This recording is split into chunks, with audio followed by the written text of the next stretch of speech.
Olá, estamos de volta no Show da Tarde com mais uma entrevista. Muito obrigado a você que sempre nos honra com a sua companhia. Quero também dar os parabéns hoje. Hoje é o dia do livro, esse instrumento tão importante na nossa vida, o livro que nos ensina, nos instrui. Muito bacana. Quem nunca pegou um livro, quem nunca se instruiu, quem nunca leu. Quem lê, viaja, quem lê, aprende. Parabéns por esse belíssimo dia, dia do livro. Muito bem, agora eu tenho mais uma entrevista. Como eu sempre falo, a entrevista ela sempre acrescenta, sempre enriquece o nosso trabalho. E agora eu vou entrevistar a Ju Costa. Muito boa tarde, seja bem-vinda ao Show da Tarde, tudo bem? Boa tarde, tudo bem, Pérez. Sinta-se à vontade, eu vou fazer aquela pergunta, quem é a Ju Costa? Então, a Ju Costa é uma curiosa pelo comportamento humano. E atualmente me chamou a atenção, atualmente não, já tem algum tempo, mas agora vivenciando, como a gente não está preparado para a aposentadoria, emocionalmente falando.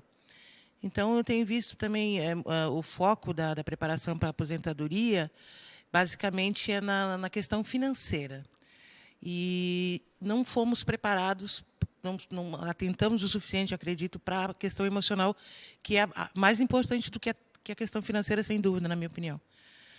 E essa falta de preparação já tem sido percebida ao longo do tempo por alguns estudiosos da área médica, inclusive, que estão buscando, psicólogos que estão buscando justamente preparar. Até as empresas, né, estão dando cursos para os funcionários, enquanto ainda na ativa, para se prepararem. Só que também é uma iniciativa que tem que ser da pessoa, da consciência de cada um, essa importância, a importância dessa preparação emocional, de enxergar, porque a gente não está preparado nem para o envelhecimento, nem para a aposentadoria.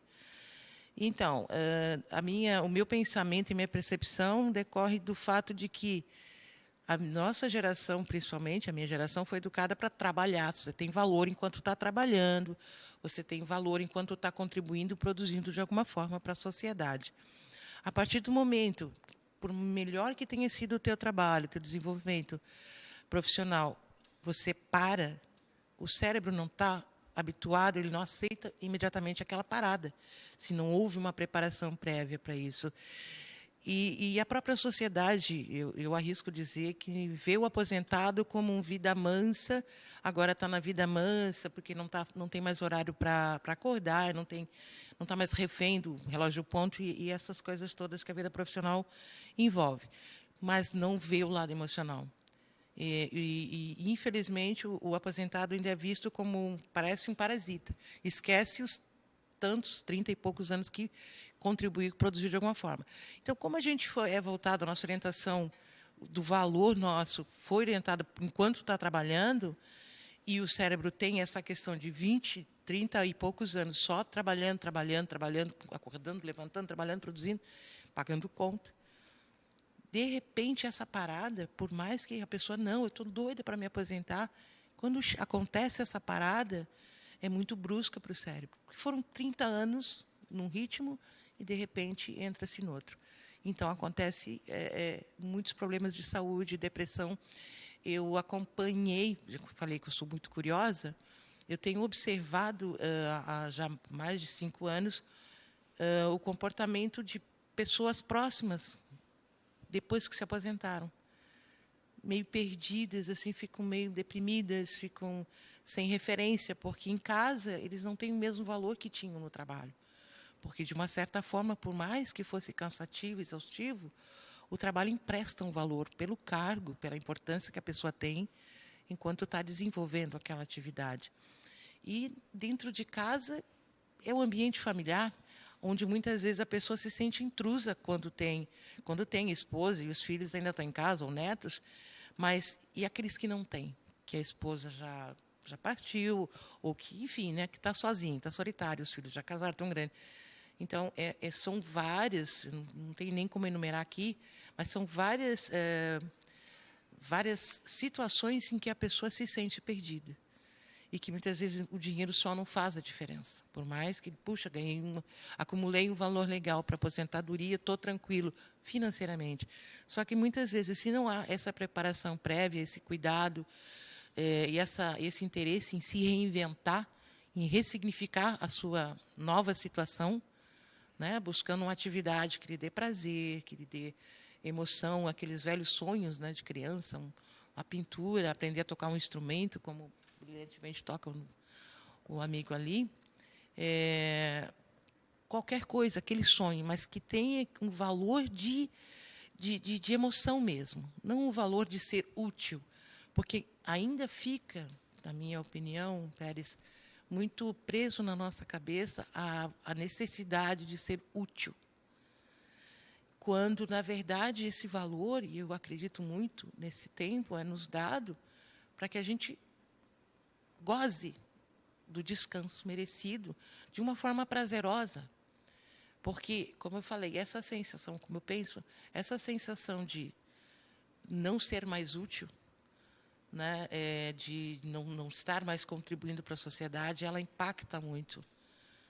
E muitas vezes o cérebro fica procurando, a pessoa fica procurando, está faltando alguma coisa, daquela sensação de que está faltando alguma coisa. Eu tinha que estar fazendo alguma coisa. E, às vezes, ela se prende numa atividade ou numa rotina para se sentir importante. Ju Costa, parabéns pela sua iniciativa. Esse é um tema muito relevante. Eu vou enriquecer sua entrevista com experiência própria. Opa. Eu sou Sargento Pérez, eu uso o nome Sargento porque eu fui da aeronáutica por mais de 30 anos. Assim como meu colega que está tocando ao lado também, ele foi da aeronáutica também por mais de 30 anos. E eu quero falar o seguinte, na aeronáutica, aqui na base aérea de Florianópolis, onde eu terminei minha carreira, quando a gente vai para a reserva, felizmente lá está tendo uma preparação de uma semana. Eu fiz a preparação de uma semana para ir para a reserva. Certo. Acho isso de suma importância. Eu me preparei, mas aquilo que você falou, que a gente trabalha esperando, não vejo a hora de me aposentar, e só que acontece um choque de realidade muito grande, como você falou. O que acontece? Você é entrevistado, eu estou só enriquecendo a sua entrevista. Estou adorando. Sua entrevista. Hoje, no Brasil, as pessoas que têm acima de 40 anos de idade não conseguem vaga no trabalho porque já estão velhas. E, como você bem mencionou, quando nós aposentamos, eu me incluo nesse processo, eu me aposentei com 52 anos de idade, me aposentei o ano passado, estou com 53 anos, não vou esconder minha idade para ninguém. E nós paramos no momento, assim como meu colega também está tocando, que ele parou também no auge. E quando nós paramos no auge da nossa vida de sabedoria, Sim. de conhecimentos. Era um momento para ser aproveitado, mas infelizmente não se aproveita ainda. Não, o mercado vem. Quero voltar atrás lá, como nós fazemos o trabalho na aeronáutica da preparação para a reserva. E quando a gente vai para a reserva, como você bem mencionou, chamam de boa vida, isso e aquilo, mas tem um governador no estado brasileiro que ele chamou os aposentados de vagabundos. Né? Inclusive, as pessoas trabalharam mais de 30 anos, inclusive os companheiros nossos militares, e chamaram de vagabundo. Vagabundo não é vagabundo. Meu Deus. Não é vagabundo. Nós trabalhamos por mais de 30 anos. Exato. Se somos militares ou civis, não somos vagabundo, não. Se nós temos o direito hoje de parar em casa, ficar, se quer fazer alguma coisa, faça, se não quer, não faça, nós não somos vagabundo, não. É só para enriquecer a sua entrevista. E voltando atrás, quando a gente aposenta, a gente passa a ser invisível. Eu falo isso porque o meu colega também, ele também deve passar por isso. A gente tem a necessidade da sociedade, de ser visto na sociedade. Sim. E eu, com há pouco tempo de aposentadoria, o que eu percebo? Voltando no meu ambiente de trabalho, eu percebo que você passa a ser invisível.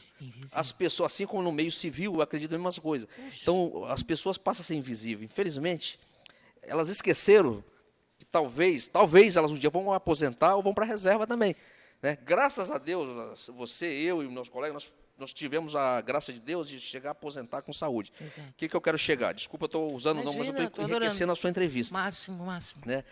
Quando eu fui para a reserva, eu procurei fazer alguma coisa, foi onde eu vim parar no meio da comunicação, e assim como meu amigo toca, e aquilo que você falou, a gente nunca deve parar, nós nos aposentando, procurar sempre alguma coisa para fazer, porque, como você falou, quando a gente começa a ficar em casa, a gente começa a incomodar a família, às vezes. Né? Então, agora a palavra é sua. Sim, é verdade. Nossa, obrigada por essa contribuição, e é justamente esse o ponto, entende? Essa invisibilidade é dolorosa, só que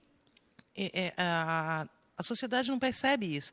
E nós somos parte da sociedade. A nossa visão, nosso comportamento foi meio que de manada. Né? Não tenho nenhum problema em dizer isso, de não enxergar. Me incomodou. Na verdade, eu percebi essas dificuldades já do tempo do meu pai. Meu pai foi policial militar, aposentou, e ele, nossa, trabalhei 35 anos na polícia e tal. E ele tinha uma importância grande no setor em que ele trabalhava, na delegacia, e, nossa, ele era super conhecido, era estimado. E quando ele parou, ele sentiu terrivelmente isso. Sentiu terrivelmente porque, obviamente, dentro de casa, ou mesmo na vizinhança, ele não tinha a importância que ele tinha na delegacia, pelo trabalho que ele executava. E aquilo teve um impacto nele, mas, na época, eu não tinha como avaliar isso. Porém, hoje eu faço parte eu sou funcionária pública também, então, essa percepção, comecei a olhar ao redor. Tenho amigos também, não só do sistema público, mas também do sistema privado, que, à medida que foram se aposentando, jovens ainda, eu não sei o que eu faço. Estou me sentindo perdida. E eu comecei já, uns 4 anos atrás, eu me dediquei a escrever um blog sobre isso, fazer estudos sobre isso, pesquisas, para tentar sugerir, né? Não sou ninguém, ajudar. Pelo menos uma pessoa do meu convívio, próximo a mim, que eu possa dar uma dica, que esse é o objetivo do blog que eu comecei a escrever, para chamar a atenção da pessoa. Não precisa cair nisso. E você não precisa fazer alguma coisa que você tenha que se sentir útil para alguém, mas para a gente mesmo. Verdade. Então, Ju Costa, parabéns pelo seu trabalho, isso é fantástico. Eu amei a sua entrevista, a tua Amanda, muito bom. Agora, deixa o seu contato para as pessoas que estão nos assistindo, quiser fazer um curso com você. E outra, eu me proponho aqui também, se caso você um dia precisar de algum depoimento, eu tenho o maior prazer de ir lá e dar um depoimento. É um prazer, até para ajudar os nossos companheiros e nossas companheiras, essa palavra, nossos amigos que estão prestes a se aposentar, se precisar um dia, por favor, se quiser me convidar, eu vou lá dar um depoimento, a maior felicidade do mundo. Nossa, eu agradeço. Então, Pérez, para mim, eu confesso que foi uma surpresa enorme e um prazer enorme estar aqui com vocês. Tá dando essa entrevista, que não era sequer a pretensão minha.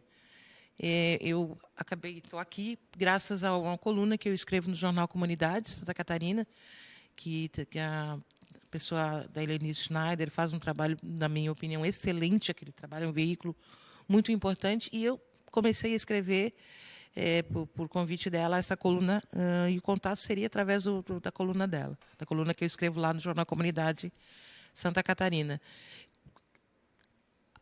O que eu vou te dizer? O prazer é imenso. Eu aqui agradeço a oportunidade de estar escrevendo. Eu realmente, de estar nessa entrevista com você, eu não sei os rumos, né? Não tenho assim grandes projetos ainda, mas eu estou pronta. Como eu disse, eu sou muito curiosa e eu vejo essa necessidade que é muito maior do que é um iceberg, está só a pontinha. E você é testemunha, qual o nome do amigo? Almiro Reis. O Almiro. O Almiro, como tantas outras pessoas que passam por essa situação, e a gente vai lidando com essa invisibilidade, com essa falta de respeito, eu diria, né? Respeito pelo tempo que a gente levantou, trabalhou, contribuiu, produziu. Então, acho que conscientizarmos-nos disso, nós mesmos, porque não adianta a gente cobrar que o outro nos valorize e nos respeite, enquanto nós mesmos não nos respeitamos. Porque a gente acredita que ainda tem que fazer alguma coisa, produzir e ser útil. Não, a gente tem que ser feliz agora com o tempo que dá. É isso que eu acredito. Verdade. Ju Costa, muito obrigada pela sua entrevista. Eu agradeço a você de coração, agradeço a você também que nos acompanhou. Você poderá rever essa entrevista no meu canal do YouTube, Sargento Pérez, e poderá contatar a Ju Costa também, ela tem um contato lá na nossa entrevista. Muito obrigado a você que nos honrou com a sua presença e a sua audiência. Faremos um pequeno intervalo, voltaremos na sequência, não saia daí. Muito obrigado.